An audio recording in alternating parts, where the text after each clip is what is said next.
नमस्कार दोस्तों, मेरा नाम है Krishna Mishra. Today's current affair session में आप सभी का स्वागत है। आइए हम बात करते हैं। 10 अप्रैल को प्रतिवर्ष विश्व होम्योपैथिक दिवस मनाया जाता है। इसकी थीम क्या थी हम जान लेते हैं। सस्टेनेबल हेल्थ के लिए homeopathy, homeopathy for sustainable health, यही थी इसकी थीम। फिर हम आते हैं दूसरी न्यूज पे बात करते हैं। एम्परर पेगुइन, एक है एम्परर पेगुइन को आईयूसीएन ने संकटग्रस्त श्रेणी से हटाकर लुप्तप्राय श्रेणी में डाल दिया, क्योंकि इसकी प्रजाति धीरे धीरे एकदम से खत्म होती जा रही है।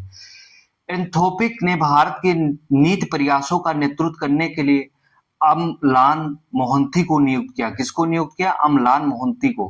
भारतीय सेना ने भारत मिस्र संयुक्त विशेष बल अभ्यास साइक्लोन फोर्थ के चौथे संस्करण का भाग ले रही है। और ये चौथा संस्करण कहाँ आयोजित किया जा रहा है? साइक्लोन फोर्थ, ये मिस्र में आयोजित किया जा रहा है मेरे भाई।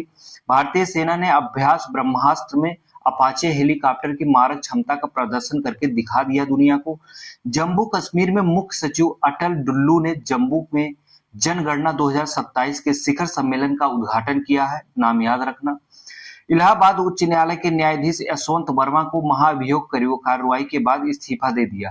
ये भाई बहुत बड़े घूसखोर थे और इन्होंने घूस लिया और पकड़े गए उसके क्षेत्र में, तो इन्होंने अपना इस्तीफा ही दे दिया, भाग खड़े हुए जब जांच चलने लगी तब। चंपारण सत्याग्रह को 10 अप्रैल को 108 वर्ष पूरे हो गए। चंपारण सत्याग्रह को 10 अप्रैल को 108 वर्ष पूरे हो गए। इसने अपनी 108वीं गांठ वर्ष मनाई। वर्ष 1917 में 10 अप्रैल को बिहार चंपारण जिले में नील की खेती करने के लिए किसानों की शिकायतों को दूर करने के लिए इस आंदोलन की शुरुआत की गई थी मेरे दोस्त। कब?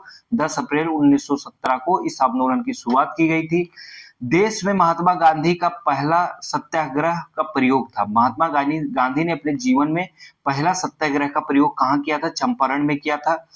इन किसानों को ब्रिटिश बागान मालिकों द्वारा दमनकारी तिनकठिया प्रणाली के लिए नील की खेती करने के लिए मजबूर किया गया था।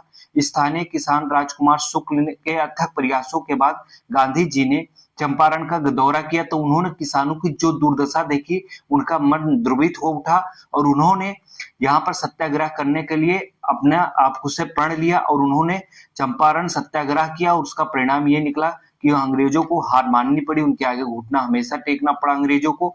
वर्ष 1918 तक इस आंदोलन ने नील की जबरन खेती को सफलतापूर्वक समाप्त करवा दिया। देखिए, महात्मा गांधी की बहुत बड़ी जीत थी। पहला सत्याग्रह आंदोलन की शुरुआत चंपारण में किया और जिसमें बहुत बड़ा उनको सफलता प्राप्त हुई। उसी से उनका मनोबल इतना बढ़ा कि भारत को आजाद कराने में उनका बहुत महत्वपूर्ण योगदान रहा।